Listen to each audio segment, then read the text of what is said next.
All right, this video, I'm going to share exactly why we stopped doing online arbitrage.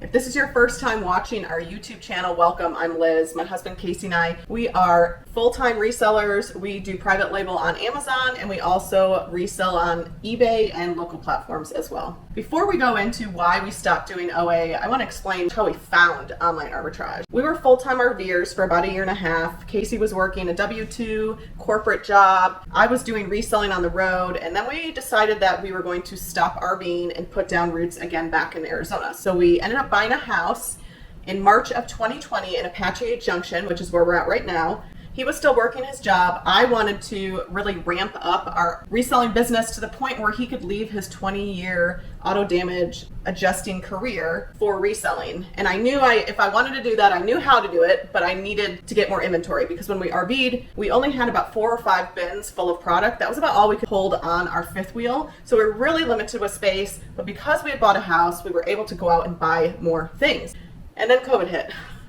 So we were in a position where we were ready to ramp it up, and then everything shut down. We were not able to go to thrift stores, Ross, find inventory, and it was very frustrating for us. It was just really bad timing. However, I started looking on the internet, like how do you find inventory? How can you buy product at this time? And we fell into online arbitrage. And it really did treat us well. We did a leads group, we did leads lists, we were finding inventory. It was definitely a really good thing for us at the time because we weren't able to get product any other way. But after a while, once everything started to open up and we were able to go to stores again, we kind of saw that online arbitrage was great at that time. It just wasn't working out for us anymore. We were discovering that the buy costs for items for online arbitrage were a little high compared to some of the items that we can get at thrift stores, where we're average, buy cost is between $5 and $6 versus buying something online for $15, $20, having to pay for shipping, things like that.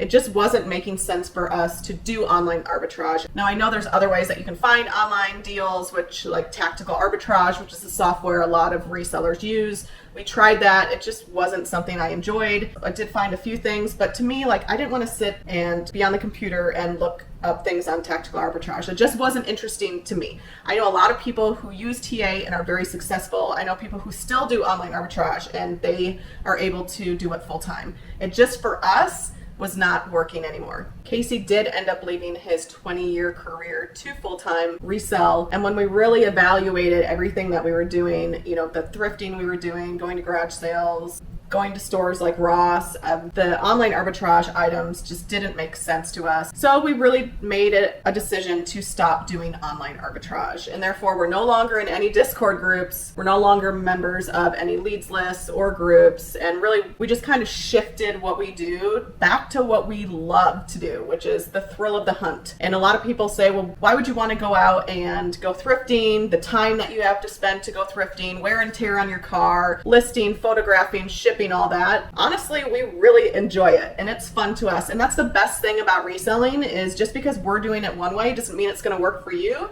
And just because you do something and you're successful doesn't mean it's going to work for us. I love that about reselling. Everybody can kind of figure out what does work for them. I know people who just specialize in flea market items. We were just on a podcast, the flea market flippers. They just do flea markets and they buy local items and they sell them, and they sell larger items. It works for them and they can do it.